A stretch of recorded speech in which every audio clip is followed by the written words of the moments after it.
Hello guys, সবাই আমার ব্লগে ওয়েলকাম। সবাই কেমন আছো? আমিও ভালো আছি। এবারে দেখো আমি এখন বসাচ্ছি গিয়ে দুধটা গরম করে দই বসাবো। যেহেতু চলে যাব তো বরবাবুর জন্য দইটা বানিয়ে রেখে দিয়ে যাব ভাবছি। 4 দিন মোটামুটি দইটাও থাকবে, খেতে পারবে। তো বরমশাইয়ের জন্য দইটা বসিয়ে দিয়ে যাব, আর তারও খেতে সুবিধা হবে। বাইরে খাবারটা মানে বাইরে দইটা আনতে হবে না, যতদিন পারবে মানে বাকি তো 13 দিনই থাকবে।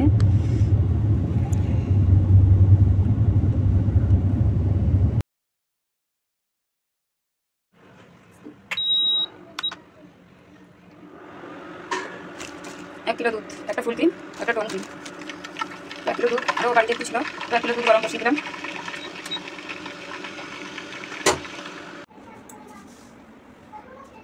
দুধটা গরম করে নিয়ে এসেছি, দুধটা ঠান্ডা হয়ে গেলে আর এখানে রেখেছি যেমন দই বসাবো। এখানে দুধটা ঠান্ডা গরম হয়ে গেছে, দুধটা একটু ঠান্ডা হয়ে গেলে দই বসাবো। আর কী কী রান্না করবো, অনেকগুলো সবজি আছে, সবজিটা না রান্না করলে রান্না হবে না, খারাপ হয়ে যাবে। আমি যেহেতু গ্রাম চলে যাবো, বড় এত করে খাবো না, তো তাই ভাবছি আলু উচ্ছে একটা সবজি করবো। রাজমা ভিজিয়েছি, রাজমা বানাবো, আর একটা শাকের ভাজা হবে। আর গ্রামে যে যাবো ট্রেনে খাওয়া দাওয়া হবে, তো বাটার পনির বানাবো। আর পাকা পাকা পটল হয়ে গেছে, পটল পেকে গেছে, পটল ভাজা হবে, আর পরোটা হবে, আর পোলাও। নিয়ে চলে গেলে বাচ্চাদের আর বাইরে খাওয়াটা খাওয়াতে হবে না, এই শীতে খাবারটাও ঠিক থাকবে। আর একদিনে তো এবার দুপুরে ভাত খেয়ে নেবো, রাত্রে রুটি খেয়ে নেবো বাস। আর এমনি মুড়ি চূড়া বিস্কিট কাঁচা ছোলা মুখ সব দেখো, সব গুছিয়ে দিয়েছি। দেখো আমার এগুলো সব ট্রেনে যায়। ঠিক আছে, তোমাদের কারা কোথায় বাইরে গেলে কী কী নিয়ে যাও কমেন্টে অবশ্যই জানাও। তো এখন বর্তমান দইটা বসাবো, তারপরে ধীরে ধীরে সব সবজি টবজি কেটে রেডি করে নিই, তারপরে এক একটা করে সব রান্না হবে। প্রথমে রাত্রে খাবার ব্যবস্থাটা করে নেবো, তারপরে যে ট্রেনে নিয়ে যাবো সেটা করবে। তো অনেক ঝামেলা আছে, তো গ্রামে যাওয়া মানে কাজও এত হয়ে যায়। আর এই এসি যে এনেছিলাম না, এরকম এসির হাওয়া খাচ্ছি বসে গরমে। এখানে এত গরম পড়েছে দিকে, তোমাদের কী বলবো, গরমে তো মানে বসা যাচ্ছে না। আর একটা এসি, এটা হচ্ছে ব্লু স্টার, আর গোদরেজ একটা আজকে রিটার্ন চলে গেছে, যা হোক।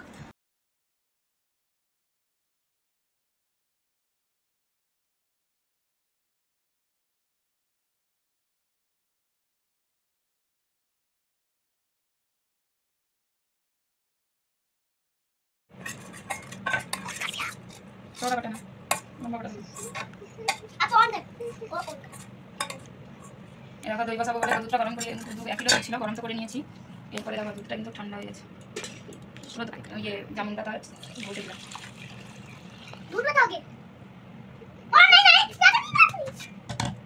পুরো দই বসাবো, বরমশাই খাবে, চলে যাবো ভাবছি। দইটা বসিয়ে আমি একটু ট্রেনে নিয়ে চলে যাবো। আর যে গরম পড়েছে 2 ঘন্টায় জামা যেটা গরম হালকাও আছে, 2 ঘন্টার মধ্যে তোমাদের দেখাচ্ছি দইটা। লম্বাভাবে করতে চড়া হবে।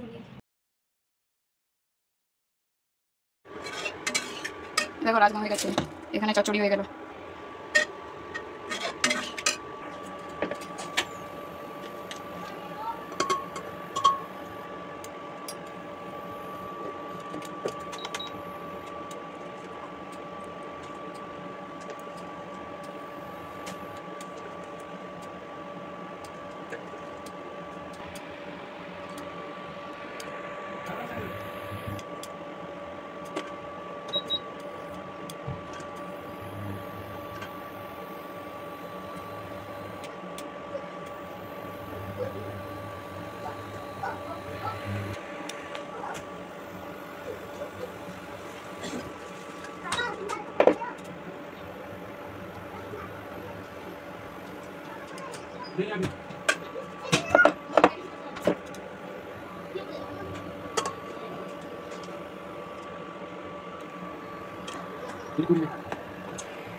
দেখো তোমাদের বলছিলাম না দই বসাচ্ছি, তো দই বসিয়েছিলাম 6:30, এখন 9:30ও বাজেনি, 3 ঘন্টাও ঠিক লাগেনি। দইটা গরম ছিল তো তাড়াতাড়ি জমে গেছে।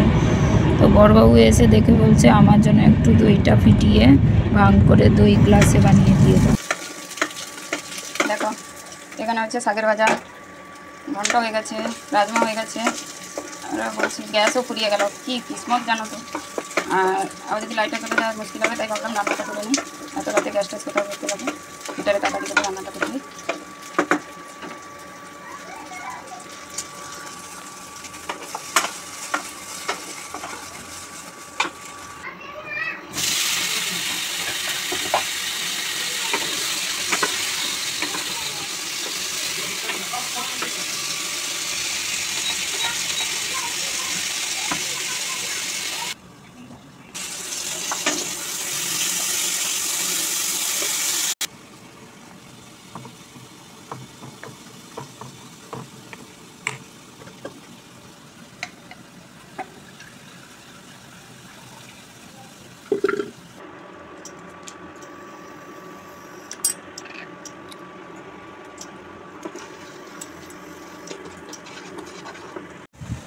দেখো এখন 11টা বাজে, 11টা বাজে। তারপরে গরমে আমার মাথা একদম খারাপ হয়ে গেছে রান্না করতে। 5টা তরকারি করেছি, 3টা বাড়িতে খাওয়া যায় আর 2টো নিয়ে যাওয়া যায়। অবশ্য ভাজা অনেকগুলো সবজি ছিল। বড়বাবু তো আর সব কেটে কুটে রান্না করবে না, যেটা সরল হবে সেটা। তো ভাবলাম বেকার নষ্ট হবে কেন, আমি রান্নাটা করে দিই। তো শাক আর কুমড়ো খোসা সব দিয়ে ভাজা করেছি একটা, আর রাজমা, আর হচ্ছে কি আলু বেগুন উচ্ছে সব দিয়ে একটা ঘন্ট। এটা হচ্ছে এখন রাতে খাওয়া হবে। আর বাকি বাটার পনির বানিয়েছি, বাটার পনির বলো কড়াই পনির বলো, আর পটল ভাজা। বাকি ভাতটা হবে আর রুটি হবে। আর এমন আমার কপালটা দেখো, গ্যাসটাও ফুরিয়ে গেছে, তাই ভাবলাম যদি লাইটটা চলে যাওয়ার অসুবিধা আছে, তাই তরকারিটা করে নিলাম।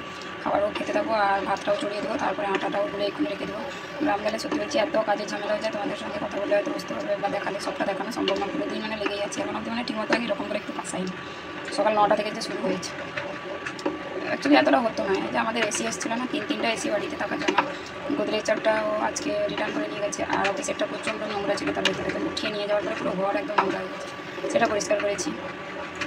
পরে চান্দান করলো, সব কাপড় চোপড় পড়েছিলো। বড়বাবুও 10 দিনের পরে যাবে যেহেতু, তো তারও ব্যাগটা পরিষ্কার করে রেখে দিলাম।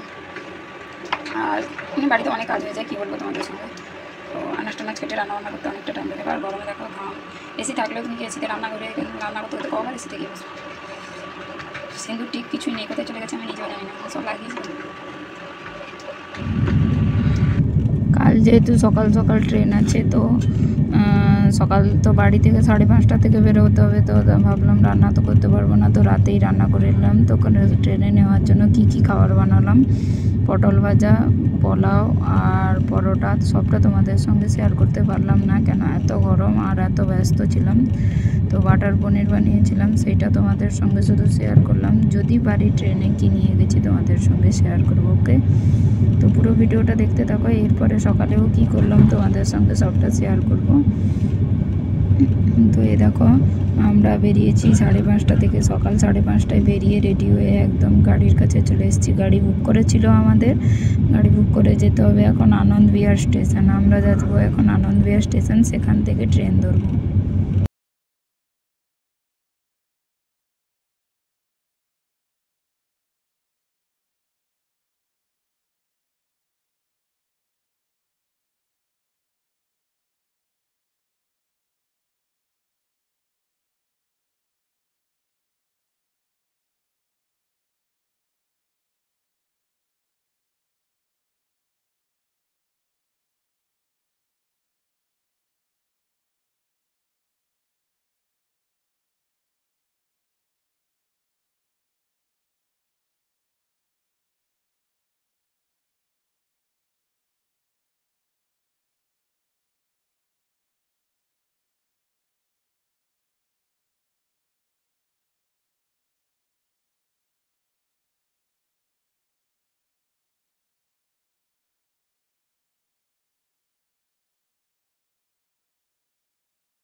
সঙ্গে একা যাচ্ছি না, যাচ্ছে মেজোজায়ের ছেলে মেয়ে আর আমার 2জন ছেলে, আমি। বড়বাবুর এখন যাবে না, বড়বাবু 4 দিন 10-12 দিন পরে যাবে। তো আমরা যাচ্ছি সবাই মিলে আনন্দ বিহার স্টেশনে।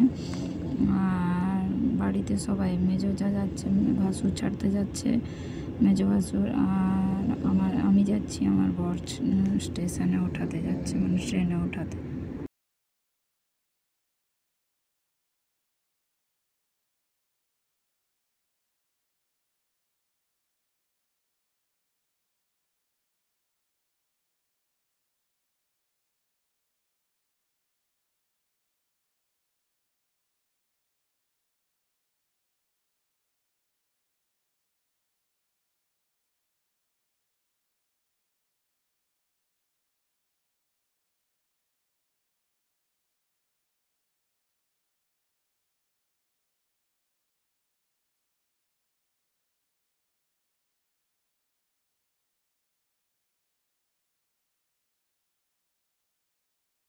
আনন্দ বিহার স্টেশন, আনন্দ বিহার স্টেশনে পৌঁছে গেছি। এরপরে ভেতরে স্টেশনে যেতে হবে। ট্রেন আছে আমাদের 7:30টায়, তো ট্রেনটা ধরতে হবে।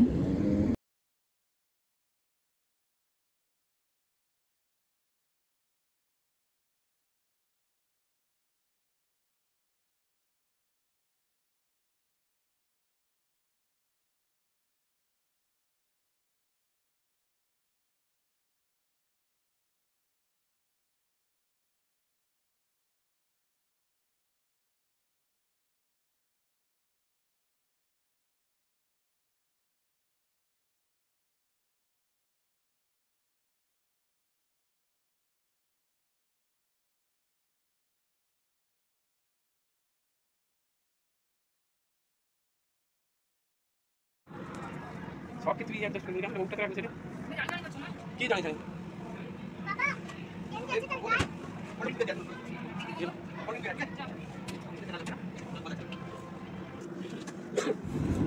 এরপরে দেখো বড়মশাই ছেড়ে চলে যাবে, তাই তাড়াতাড়ি করে আমরা একটা সেলফি নিচ্ছি, কিন্তু মাঝখানে বাস তাড়াতাড়ি চলে এলো, তো ঠিকমতো সেলফিটাও নিতে পারলাম না। এরপরে দুপুরে খাবার খেতে লেগে গেলাম, তো তোমাদের সঙ্গে তো শেয়ার করবো বলছিলাম। তো শসা পেঁয়াজ স্যালাদ কেটে নিলাম, আর দই, আর হচ্ছে বাটার পনির, পটল ভাজা, পরোটা আর পোলাও। তো আমার ভিডিওটা কেমন হয়েছে কমেন্টে অবশ্যই জানাবে। ভালো লাগলে সাবস্ক্রাইব করো, লাইক করো, আমার পাশে থাকো, আমাকে সাপোর্ট করো। ওকে।